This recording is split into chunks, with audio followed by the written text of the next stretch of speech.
Fala pessoal, tudo bem? Estamos aqui mais uma vez no nosso podcast da Fierj. Dessa vez um convidado muito ilustre, Letícia, um dos maiores referências do país em joias e relógios, com uma brilhante história de sucesso, com uma história acadêmica na engenharia que irrompeu o mercado de luxo com seus desenhos únicos. O design de joias favorito da minha amada Hannah, Antônio Bernardo. Olá, ele é o design favorito de muita gente e é o premiadíssimo Antônio Bernardo. Seja muito bem-vindo, Antônio. muito obrigado pelo convite. Nós que agradecemos aqui a sua presença. É sempre muito bom receber você, poder conversar sobre a sua história e sobre algumas questões da comunidade também, vai ser sempre importante. Antônio, a gente quer saber desde o comecinho, como é que tudo começou? Você sempre pensou em fazer tudo isso, em ser design? Não, eu nunca imaginei isso. Não? Nunca imaginei isso. Mas foi o acaso da vida que me levou a isso. Minha família tinha um comércio de ferramentas para ourives e relojoeiros. As ferramentas para ourives e relojoeiros são muito específicas, porque para o relógio tem que ser coisas bem miniaturizadas e com muita precisão. E a joalheria não é diferente. É também com micro ferramentas e essa coisa toda. Então, eu, desde criança, eu conheço as ferramentas, sabia para que servia. Eu ia na loja deles, era para mim uma grande diversão, porque eu gostava também de desmontar as coisas em casa, ver como é que funcionavam e tudo. E lá eu tinha um verdadeiro parque de diversões, porque tinha todas aquelas ferramentas e, enfim. Eu tinha esse histórico, né? Mas quando eu tive que decidir o que eu ia fazer da minha vida, eu decidi pela engenharia, porque eu tinha afinidade com a coisa da mecânica e tal. E aí eu fiz vestibular e passei para a faculdade de engenharia. E a minha família queria então que eu fosse o sucessor da empresa, né? E me mandou para a Suíça para fazer estágio em várias fábricas ligadas ao ramo, né? E assim foi, eu passei um ano na Suíça, antes de entrar para a faculdade. E lá eu descobri o primeiro mundo, porque, né, nós estamos muito... Porque é o primeiro mundo, porque né? é o primeiro mundo, né? Mas o primeiro mundo, inclusive, vendo as indústrias, como é que se fazia. Eu trabalhei em fábrica de... Trabalhei não, fiz estágio em fábrica de caixa de relógio, em fábrica de mostrador de relógio, no maior distribuidor de peças para relógio. E eu sempre tive contato com essa área. Quando voltei para o Brasil, entrei para a faculdade. Quando eu entrei para a faculdade, eu voltei para o terceiro mundo. E aquilo me desencantou muito. Pois é, Me desencantou muito. E aí eu fui trabalhar no negócio e meio que abandonei a faculdade. Eu não me senti muito bem na faculdade, sabe? É um ambiente que não tinha vibração, os professores eram muito, assim, como se diz na gíria, devagar. Desanimado. E eu estava assim, estava com 18 anos, 19 anos, estava louco para fazer alguma coisa. E ali eu não me sentia fazendo nada, era mais estudar. Eu não sou contra o estudo, não. Mas eu precisava de uma coisa prática. E fiquei lá trabalhando no negócio durante uns 2 anos. E quando você tem uma loja dessa mercadoria bem específica, você também tem clientes bem específicos. Sim. E que retornam sempre. Claro. Porque é ali que você vai se abastecer daquilo que você precisa. É a sua clientela. É a sua clientela. E eu, às vezes, atendia no balcão. Era uma loja que tinha um balcão e o sujeito chegava lá, eu preciso de uma roda para o relógio tal, eu preciso de uma ferramenta XYZ, e você vai lá, pega e oferece. E alguns ficamos amigos, né? E aí, um dia, porque eu sempre gostei de arte e design, sempre gostei. Mas nunca achei que isso fosse se tornar uma profissão ou uma área que eu fosse me dedicar. E então eu gostava também, às vezes, de rabiscar alguma coisa. Um dia eu rabisquei um anel. E eu gostei do anel que eu tinha rabiscado, porque ele tinha uma característica de algo que eu nunca tinha visto. Então, um dia que foi um desses ourives lá comprar uma ferramenta, eu mostrei o meu rabisco para ele. Disse, você pode fazer isso aqui para mim? Ele olhou, eu expliquei um pouquinho como é que eu queria e ele aceitou. 15 dias depois ele me traz esse anel. E isso mudou minha vida, porque eu adorei o resultado, imediatamente pensei num segundo, e depois num terceiro, e depois não parei mais. Você abriu um negócio disso. Isso foi na época que você estaria se formando? Isso seria na época que eu estaria me formando, exatamente. E para mim foi uma surpresa. Eu nunca tinha visto, assim, a não ser carrinho de rolimã e outras coisas que eu fazia com os amigos, assim, de brincadeira, eu nunca tinha visto um resultado concreto de alguma coisa que eu havia pensado. Pensado. Ali eu vi pela primeira vez, eu fiquei encantado com o resultado, e aí comecei a mostrar para as pessoas, olha o que eu tinha feito. Esse anel tinha uma característica, era um anel composto de 2 anéis iguais, mas eles podiam ser usados de maneiras em que a pessoa podia optar como queria usar esse anel. Então podia usar um anel em cada dedo, podia usar um anel em justa posição ao outro no mesmo dedo, ou em contraposição. Então era um anel, vamos dizer assim, que era um pouco interativo, que a pessoa comprava e podia um dia usar de um jeito, outro dia usar de outro. Um anel inteligente, né? E assim foi, e assim foi. E aí fiz um segundo, depois um terceiro, e as pessoas começaram a me dar força. Eu mostrava, e as pessoas começaram a me dar força. Minha família mesmo me deu muita força. Eu tenho 3 irmãs, as amigas das irmãs, né? E assim eu comecei. Tinha que ter comprado naquela época, né? Hoje tá caro, né, Letícia? Foi formando. Trabalhar muito. Tem que trabalhar muito. E foi assim que começou. Foi assim, totalmente por acaso, né? E eu, então, a onda estava boa, resolvi surfar a onda e comecei a desenvolver. E eu acho que você chegou no mercado, quer dizer, como você falou, inovando e sendo um designer arrojado, né? Eu acho que a tua joia, ela tem um diferencial todo. E eu acho que a partir daí você começou a ser muito copiado. Não tem isso, Antônio? Tem isso. Já houve época que eu fui mais copiado. Aliás, eu fui o primeiro... Você ser um design. Eu fui o primeiro joalheiro que teve uma ação de copyright aceita por um juiz. Porque naquela época achava-se que qualquer modificação já não era cópia. Mas aí com a evolução do pensamento do juiz e tudo, e também do design, né, eu tive a primeira ação. Acatada. Mas conta como é que foi essa história da mosca. Da mosca? Conta a história. Muito curioso, né? Eu, como designer, sem estudo para design, né, eu tinha muita liberdade. Aliás, essa eu acho que foi a minha maior característica. Porque quando você aprende, você te dizem 1000 coisas que você não deve fazer. Não deve fazer isso, não deve fazer aquilo, faz assim, faz assado. Eu, como não tinha isso, eu podia fazer exatamente do meu gosto, né? E um dia eu estava na minha banca fazendo uma pulseira super complicada. E já estava uma semana trabalhando nessa pulseira, estava assim, cansado de fazer aquilo. E aí eu dei uma espreguiçada assim na cadeira e olhei assim, minha banca tinha uma mosca parada. Assim, o que você faz quando você vê uma mosca? Você afasta com a mão, só que ela não se mexeu. Aí eu fiz de novo, ela não se mexeu. Ela quer ficar aqui na joalheria. Ela estava morta. Eu não sabia que a mosca morria assim, que nem cigarra, sabe? E aí eu olhei aquilo, achei incrível, bacana. Eu disse, eu vou parar a pulseira e vou fazer a mosca. Você acredita que em 1 hora a mosca estava pronta? Porque eu bolei rapidamente como resolver as questões. Né? E depois que a mosca ficou pronta... Você fez um alto relevo, você fez um diferencial total, né? Porque é muito comum fazer abelha, em termos de joia. É verdade. Mas mosca ninguém fez. É verdade. Né? Porque a configuração da abelha é mais fácil de identificar. A mosca é até difícil de você enxergar, né? Porque é tão pequeno que é o bicho. É verdade. E aí, depois que ficou pronto, eu falei, poxa, mas quem vai querer uma mosca? Gente, que ideia maluca, né? Mas eu pensei, mas uma mosca poderia parar no lóbulo de uma pessoa, né? Aí eu botei um pino, fiz um brinco. E aí comecei a mostrar para as pessoas. E as pessoas gostaram da ideia da mosca, né? Então esse é um trabalho interessante do joalheiro, que é também dar valor ao que não tem valor. Então a mosca é um animal doméstico, é considerado um animal doméstico, embora não seja domesticado, né? E então... Você fez uma mosca de ouro.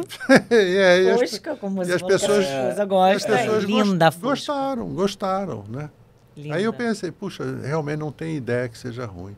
Só tem ideias. Você vai saber se é boa depois. Né? Isso é um não design. tem como escolher, né? Isso é um design.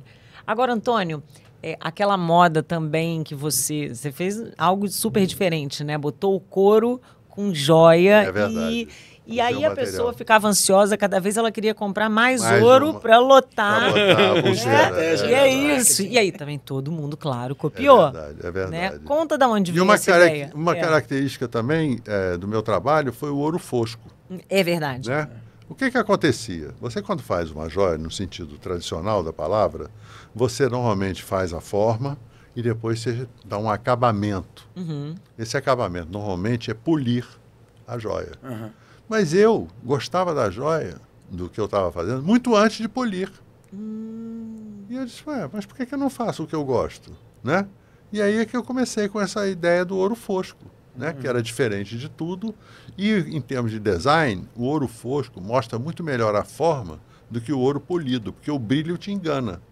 Né? Você olha uma coisa que brilha muito, é até muito difícil de fotografar a joia por causa disso. Né? Então, o ouro fosco me satisfazia. E aí eu comecei a fazer joias de ouro fosco. Privilegia a forma, porque reflete menos a luz. Isso, reflete. É mais fácil você identificar os contornos. Isso, exatamente. Agora, para o Guga, que vai ter filha, eu vi que você tem uma linha de criança AB. De criança, meninas AB. De meninas AB. Meninas AB. Como é que Meninas é AB isso? é uma vertente do meu trabalho, que eu sempre tive isso no meu trabalho. São algumas joias assim mais delicadas, onde o precioso está na delicadeza, sabe? Então eu passei a chamar essas joias de meninas AB. Mas não é destinado a pessoas com menos idade, a jovens, adolescentes, não. Olha, na Só mais realidade, cuidadoso. eu não faço joia destinada, eu não sei fazer joia para vender. É verdade. Isso é um Mas, design, né? depois de algum tempo, eu percebi que eu gosto de fazer isso Tá. e que já tinha uma quantidade grande, né? E eu tenho uma filha que está trabalhando comigo, que é a Bárbara. E então a Bárbara... A Bárbara tem quantos anos? A Bárbara tem 40 anos. E resolvemos, então, criar essa linha chamada Meninas AB, que tem uma pegada, assim, mais adolescente e tal. Mas depois descobrimos que toda mulher quer ser menina AB. É isso que eu ia falar. Exatamente. Então, é uma linha que tem essa característica. Conseguiu vender sem querer vender. Atacou na juventude. Antônio Bernardo, você é premiadíssimo no Brasil, internacionalmente. Tem algum prêmio que te tocou mais? Olha, assim, todo prêmio é um reconhecimento, né? Agora, tem um prêmio que é o IF Design, que é um prêmio ligado a design. Na realidade, não é um prêmio, é uma espécie de uma certificação, né? Feita por um júri super especializado. E então eu ganhei várias vezes esse prêmio, mas uma vez eu ganhei com uma pulseira, faz pouco tempo, não sei, 3 anos ou 4 anos, foi um pouco antes da pandemia. Eu ganhei o IF Gold, que é o topo da premiação que eles fazem. E o IF Design é na Alemanha. Então você pode imaginar, ganhar um prêmio na Alemanha, né, de design. Não é né? pouca coisa. Não é pouca coisa. Né? Um judeu ganhar um prêmio na Alemanha, olha que bacana. Isso é legal também. Não é? Isso é bom para nossa história. Eu nunca pensei nesses termos, mas pode ser, né? Vê? É verdade. Mas nosso histórico nesse ramo de joias, ourives e etc. é grande, né? A gente tem pedigree, né? Sabe por quê, né? Por quê? Por quê? Porque você pode carregar de um lado para o outro. Os judeus eram proibidos de levar. estar entre muros, né? Sim. Eles tinham que ficar fora dos muros das cidades, né, medievais. E então eles tinham essa coisa de poder sair daqui, levar para lá. Era uma segurança, né? Que a gente conseguia ter dentro da nossa insegurança. De uma certa maneira, sim. Devia ser né? até uma guarda de patrimônio, né? De certa forma, você poder guardar e levar também, né? Isso também. De guardar e levar, mas também de fazer e oferecer, e depois ir para outra cidade e fazer, oferecer. Né? Porque quem comprava joias nessa época eram os grandes reis, né? Então tem muita tradição. O comércio de diamantes é muito ligado aos judeus, muito. Você acha que é muito difícil ser judeu no Brasil? Olha, não acho muito difícil, não. Não acho muito difícil, não.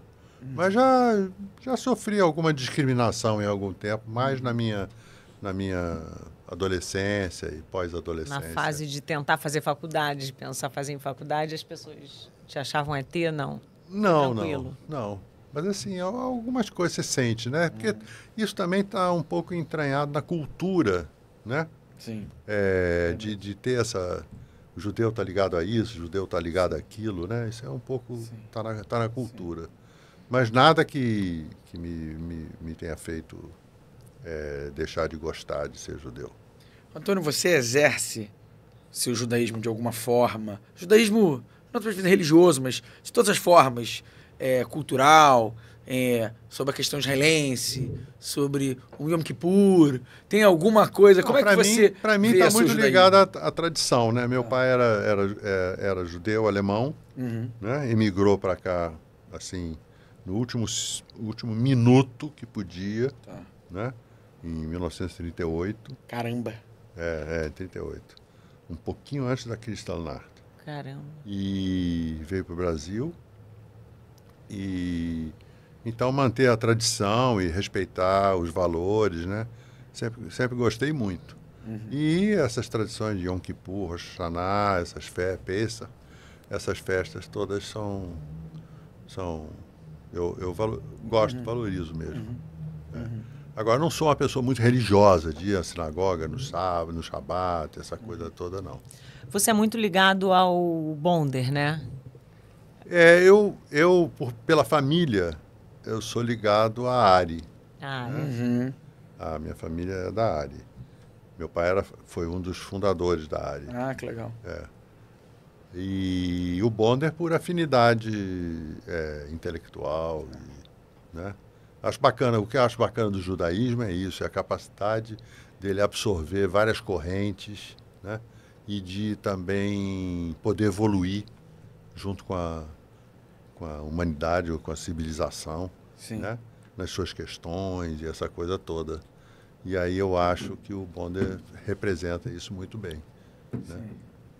Agora, Antônio, o que você acha que seria importante para a gente manter a nossa comunidade viva, que não é uma coisa muito fácil hoje em dia? Mas fazer as pessoas, de alguma maneira, se interessarem em participar, né? Dessas festividades, né?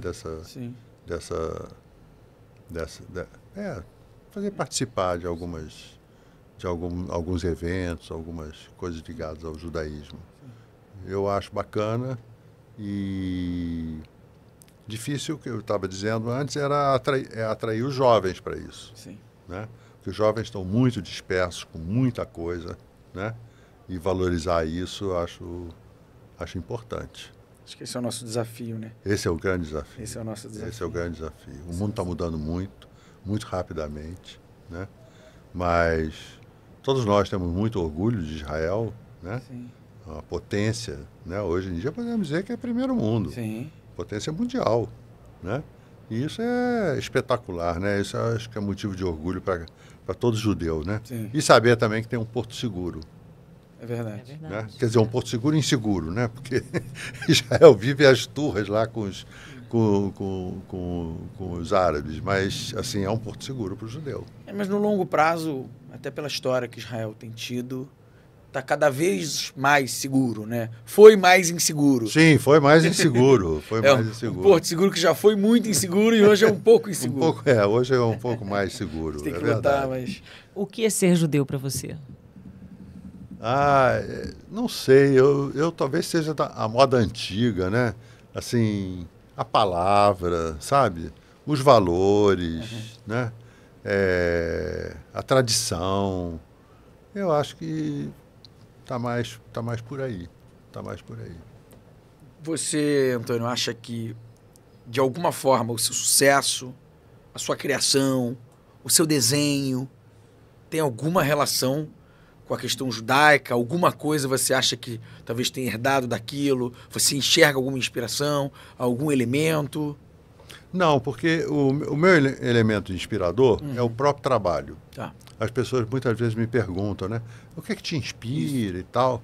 E eu digo, olha, me inspira é o próprio trabalho, porque de uma peça eu faço outra, depois eu faço outra, depois eu faço outra. Eu não pego temas assim externos ao próprio fazer e aplico no meu trabalho, entende? Entendi. Então eu vou desenvolvendo, aproveitando as propriedades físico-químicas do ouro, do metal, que é a minha base de trabalho, né?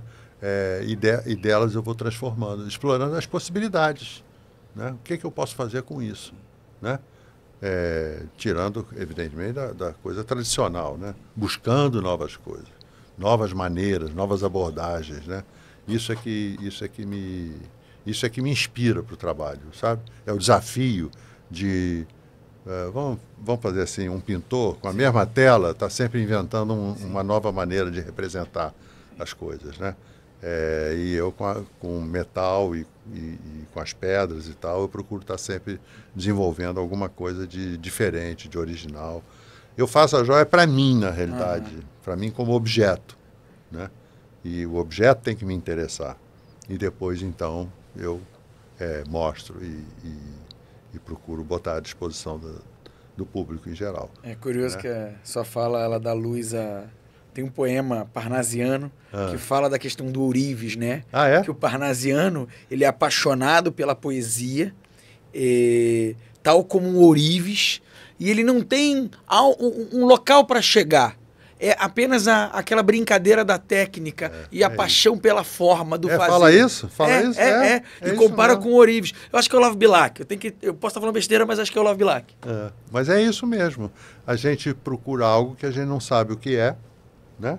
E acha uma coisa que você nem estava imaginando achar, como uma mosca, por exemplo. É isso. Né? E como isso eu tenho muitos exemplos. Né? Às vezes você começa fazendo uma joia e vai terminar fazendo outra. Porque o meio do caminho é que vai te ensinando, vai te guiando. Né? E você vai sendo movido pela curiosidade. Eu acho que a ligação com o judaísmo... Bom, os judeus têm muitos exemplos, né, na comunidade há milênios, né, de pensadores muito... Como é que eu posso dizer? Pensadores que fizeram diferença. Né? Então, acho que nós somos movidos por uma certa curiosidade, né, que é inata eu acho que é inata do judeu. Né? E eu acho que talvez isso seja... Talvez a curiosidade judaica. A curiosidade judaica, É um diferencial, né? Eu acho que é um diferencial. Eu acho que é um diferencial. E temos muitos exemplos disso no judaísmo, de judeus assim, eméritos. Aí não acaba. Freud, tudo. Einstein. Todos curiosos. Todos curiosos. Todos muito científicos. Capazes de pensar alguma coisa que nunca tenha sido pensado, né? E eu acho que a gente dá um valor à vida maior. Também. Eu acho que a gente tem isso, né? Como a gente agradece mais por estar vivo, né? Eu acho que o nosso povo tem essa questão. A gente, sem querer puxar um assunto mais religioso, mas a gente acorda falando Modéani. A gente agradece por ter acordado mais um dia, né? Agradece por ter acordado. E não fala nem o nome de Deus, então no fim do dia refere-se a, mas você agradece, né? De certa forma, o fato de você ter nascido mais um dia. Mais um dia. Porque é um povo que sofreu muito. Sofreu muito e luta muito, né? Luta muito, né? Luta muito. Luta para sobreviver, luta. Não se fazendo de vítima, mas é a verdade. A gente não tem como fugir disso, né? Não, claro. Não tem como. Não tem como. Né? Agora, Antônio, foi muito boa essa entrevista, Guga. Então pega tudo, guarda o seu salário e se prepara que você vai ter uma filha menina. Você vai ver na o que verdade, te aguarda. Não, na verdade, Letícia, assim que desligar aqui... Vai ver o que te aguarda. É o primeiro? É a primeira filha? É uma filha. É a primeira? Eu vou pedir um cupom de desconto. Para não fugir à regra. Fugir à regra. Um desconto ali.